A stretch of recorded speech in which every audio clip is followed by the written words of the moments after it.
আজকের ভিডিওতে থাকছে জগন্নাথ দেবের রথযাত্রা এবং রথের মেলার বিশেষ কিছু মুহূর্ত আমাদের। তো চলেন ভিডিওটি পুরোটা উপভোগ করি। হাই এভরিওয়ান, সবাই কেমন আছেন? আশা করি সবাই ভালো আছেন। Welcome to my new blog. তো গাইস, আজকে হলো পবিত্র রথযাত্রা উৎসব। সবাইকে রথযাত্রার শুভেচ্ছা। তো আজকে হলো আমাদের সনাতন ধর্মের একটা বিশেষ দিন। তো এই দিনে হলো আমাদের জগন্নাথ দেব তার নিজের বাড়ি থেকে তার মাসির বাড়িতে যায় তার ভাই বোনদের সাথে। তার ভাই বোনরা হলো বলরাম এবং সুভদ্রা দেবী। তো তাদের নিয়ে সে মাসির বাড়িতে যায়।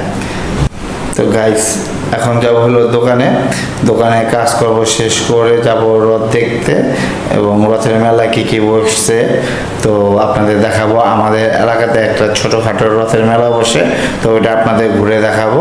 চলেন আগে দোকানে যাই, দোকানে কাজগুলো সারি।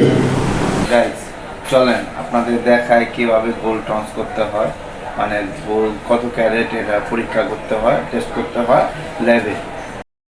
এই গোলটা এখন ল্যাবে নিয়ে যাব টেস্ট করার জন্য কত ক্যারেট আছে। যে ব্যাস গোলটা আমি মেশিনে দিতেছি। 0.8 আসছে এই গোলটা। দেখেন আপনারা, এই যে গাইস টন্স করানোর পরে এটা ক্যারেট বেরিয়েছে 16 ক্যারেট। দেখি এখন ওয়েটটা ঠিক আছে কিনা।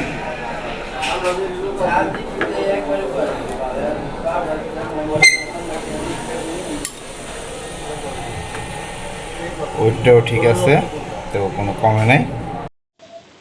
তো দোকান থেকে বাসায় আসার পর দেখি প্রিয়ান পুরো রেডি রথের মেলায় যাওয়ার জন্য। ও বেলুন দিয়ে খেলা করতেছে।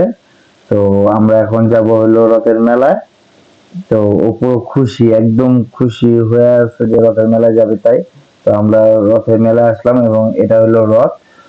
তো এই রথে করে জগন্নাথ দেব তার মাসির বাড়িতে আসছে। তো আজকে সারাদিন সে রথে থাকবে এবং রাতের বেলা সে রথ থেকে নেমে মাসির বাড়িতে যাবে। তো এখানে অনেক ভক্ত আগমন ঘটছে, আপনারা দেখতে পাচ্ছেন। তো মেলায় অনেক লোক আসে। এ হলো আমাদের এলাকা। তো পিয়ান হলো তার মার সাথে আসছে এবং সে হলো রথ ধরে নমস্কার করতেছে। কারণ হলো সে তার রথ টানতে পারে না, আমরাও রথ টানতে পারিনি কারণ আমরা রথে বের হয়ে গেছে তারপর আসছি। তো লেট হয়ে গেছে আমার কারণে লেট হয়েছে সাধারণত। কারণ হলো আমি দোকান থেকে আসতে লেট করেছি তাই।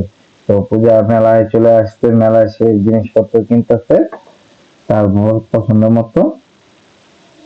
এই এই মেলায় প্রায় সবকিছুই পাওয়া যায়। ছোটখাটো মেলা হলে কি হবে, তো এখানে অনেক জিনিস বসে, যেমন খেলনা বসে, মুক্তার মালা বসে এবং ঘরের বিভিন্ন সরঞ্জাম বসে, পুতুল আছে। তো অনেক কিছু বসে দরকারি। তো আপনারা আসবেন উল্টো রথে, আশা করি আমাদের এলাকা তাঁতিবাজার। তো এখানে আসবেন, দেখেন কত মানুষের ভিড় এখানে। তো মেলা পুজো এবং রেশমি চুড়িও বেচে, কাঠের চুড়ি যেটাকে বলা হয়। মানে আমাদের এলাকাতে মেলাটায় অ্যাকচুয়ালি রেশমি চুড়ি জন্য বিখ্যাত। এখানে অনেক মহিলারা এসে চুড়ি বিক্রি করে। এখন হলো দিনের পরিবর্তনে হলো পুরুষ মানুষও বিভিন্ন জিনিস নিয়ে আসে এবং খেলনা নিয়ে আসে। তো বাচ্চারা এই মেলা থেকে অনেক কিছু কিনে নিয়ে যায়। আমিও কিছু শপিং করেছি, আপনাদের আরেকটা ভিডিওতে দেখাবো কি শপিং করেছি না করেছি। আজকে রথযাত্রার কারণে সারাদিন উপোস ছিলাম। তো এখন খাবো হলো খিচুড়ি, ফল, আলু ভাজা এবং ছানা তরকারি। তো এগুলোই আজকে ডিনার। তো সারাদিন উপোস ছিলাম, কিছু খাইনি, এখন হলো ডিনার করব। গাইস, পিয়ান আজকে ঘুমায় গেছে। তো সারাদিন অনেক টায়ার্ড ছিল তাই এখন ঘুমায় গেছে।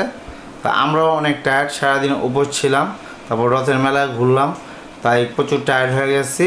তো শরীরে পুরো ক্লান্ত হয়ে গেছে, কোনো প্রকার জোর নাই শরীরে। তো আজকে ভিডিওটি এখানে এন্ড করতেছি। যদি আমার ভিডিওটি আপনাদের পছন্দ থাকে একটি লাইক করে দেবেন এবং সাবস্ক্রাইব করে আমার পাশে থাকবে। ধন্যবাদ।